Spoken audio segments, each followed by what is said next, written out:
Welcome everybody to How Fast Will It Go, and today we're dealing with the 1953 Chevrolet Corvette. Now this has 1,270 horsepower, 901 pounds-feet of torque from a 3.4 litre turbocharged inline-six engine. The car itself now weighs 2,457 pounds, has all-wheel drive, and it can now do 0 to 16 2.392 seconds, and 0 to 104.218 seconds. So you're probably wondering why I'm doing this out of all the cars that are on this game. Well, purely because of the way it looks. It's got a massive wing on it, you've been able to cover the passenger seat up, and it looks absolutely fantastic.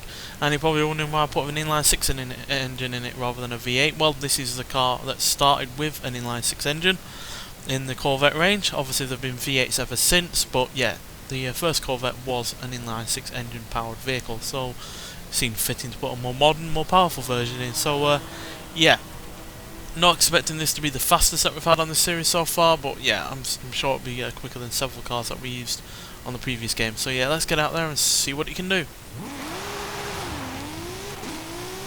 Yeah, as you'd expect, really rather quick, especially in terms of its brutal acceleration, especially since it doesn't weigh all that much. So there's 220.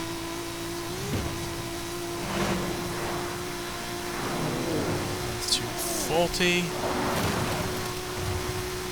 245.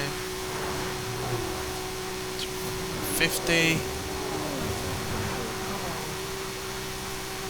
255. Come on, push it some more.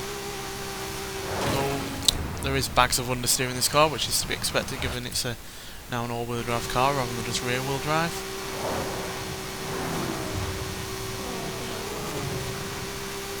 Yeah, it really does understeer quite a lot. You've got to really turn in well before the corner comes up.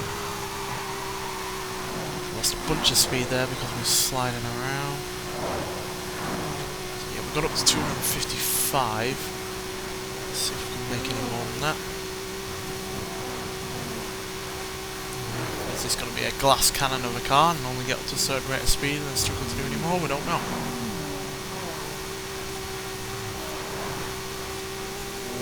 It's 257, 258, 259, 260.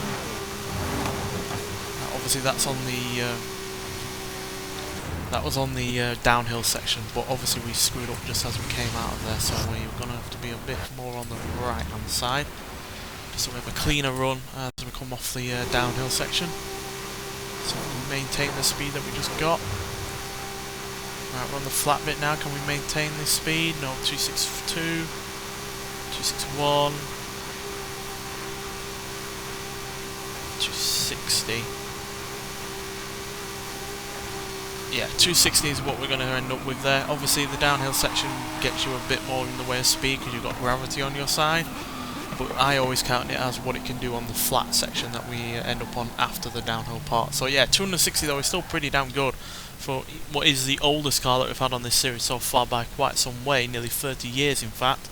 But yeah, nonetheless it is 7 mph slower than the GR Supra, 13 mph slower than the DMC DeLorean, and 18 mph slower than the Jaguar Sport XJR15. But like I said, for something that's so old, doesn't have the best aerodynamics, and yeah, it doesn't have the most power that we've used in a vehicle on this series, that is still pretty damn good, and I doubt it's going to be the the slowest car that we'll have on the series by the time we finish this game off. So yeah, so still fairly impressive. So yeah, let's nonetheless end it there, and yeah, I highly recommend trying this car out, especially with the big fin that you can put on it that I never knew that you could put on this car. I don't know whether that's a new addition for this game or it's been available before, but yeah, nonetheless, thanks for watching, and I'll see you in the next one.